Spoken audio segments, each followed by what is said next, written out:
Hi everyone, this is a video from my negotiating course on Udemy.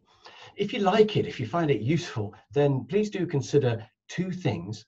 First of all, why not get the course? It's only about $15. But also, why not sign up for my free tip of the month, which consists of free, useful stuff every month by email. It also includes free coupons for courses that I'm releasing and also money off for new courses. I make about one a month, so it's well worth keeping a track of my tip of the month for all those new offers. So please do sign up for tip of the month. The web address is in the comments.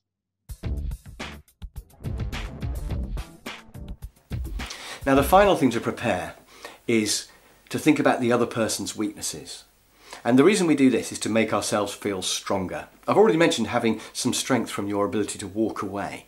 But the other bit of your strength comes from thinking about the other person's weaknesses.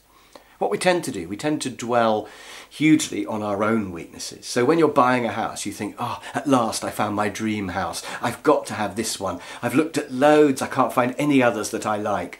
And it does seem very cheap. And we've got all these weaknesses that make us think, I'll just pay the full amount.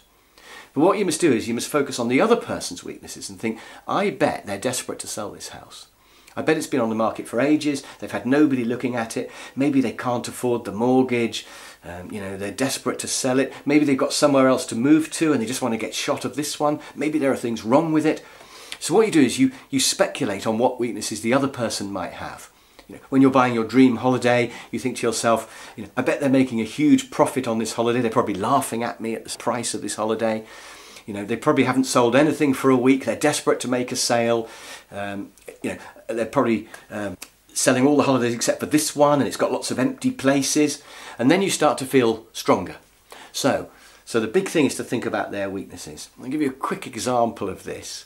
A while ago, my Mum thinks that I work too hard, and she'd collected a whole load of coupons from a magazine to get me a free weekend away in a hotel.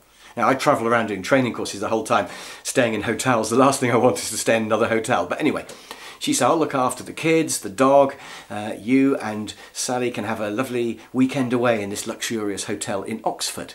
And that was, really nice.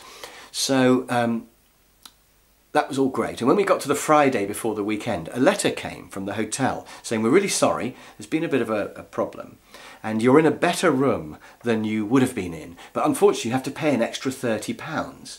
But, hopefully that's okay, and we look forward to seeing you this evening. Now, should I negotiate over the £30? I think yes, definitely. Should I negotiate over the phone right away, or should I leave it till I get there? And the answer is I should leave it till I get there, because negotiating over the phone is very difficult. And also, if I negotiate with a day to go, they're quite strong because they could sell the room to someone else. Whereas if I leave it till I get there, it's too late for them to sell the room to anyone else. So we locked up the house, switched off all the lights, dropped off the kids and dog at my mum's place and drove to Oxford. And when we arrived at the hotel, it was beautiful. It was in the evening, it was dark, it was all floodlit with creepers growing up the side and lots of really posh cars, and we sort of walked up the gravel drive, and my wife's really excited. Oh, a lovely romantic weekend away. And I'm just thinking, £30, £30. And when we got to the desk, I said to the person at the desk, look, I've got this letter and I'm not happy about the £30 because I agreed I was going to stay here for this price. It's all been paid and I'm not happy about paying another £30. And they said, well, it is a better room. And I said, well, that's your problem, not mine. I'm not paying it. And they said, well, we did send you a letter. I said, I know, but I'm not happy and I want the £30 off. And they said, well, unfortunately, you will have to pay it. And I said, well, if you won't waive the £30, we're not staying. And of course, my wife's kicking me under the table going, yes, we are. And I had zero walk-away power.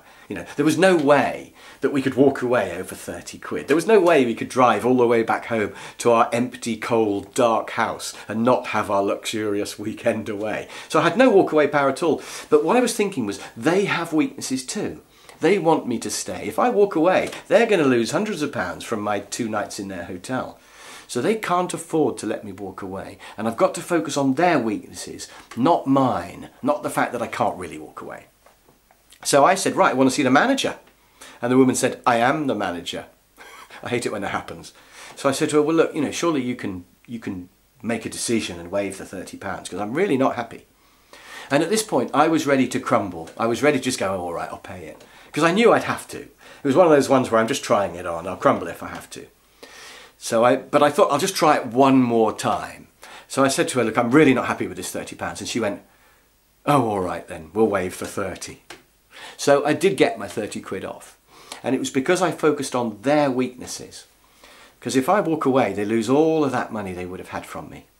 And so they are just as weak as me. We were both really weak in that situation. So it's just really a question of who was going to crack first. So think about the other person's weakness. It makes you stronger. And this applies even to sole suppliers. So if you've only got one person who you can find to buy stuff from, you probably think, oh, I'm really weak. I'll have to buy from them. I'll have to pay whatever they charge. But remember, they have weaknesses too. You know, they may not have sold very much. They may not have very many customers. They may know of another supplier that you don't know of. They may be making a huge profit margin. The individual salesperson might have been told, if you don't sell something this week, you'll be fired. Who knows what weaknesses they've got? So prepare their weaknesses. It makes you feel stronger. So there we are. I hope you found that video interesting and useful. I always try to make my videos and my training practical as well as fun. And if you liked it, please do two things. One is consider getting the negotiating course. It only costs about $15 from Udemy. The price varies on there, but you can get a coupon from my website. If you go to chriscroft.com and look at the free resources coupon page, I've got coupons for all of my courses for the minimum price you can get them on Udemy, which is usually about $15. But also, please do sign up for my free tip of the month. Free stuff every month, including free access to new courses that I'm releasing and money off for new courses. I do make about one a month, so tip of the month is great. There's almost always a free course on there.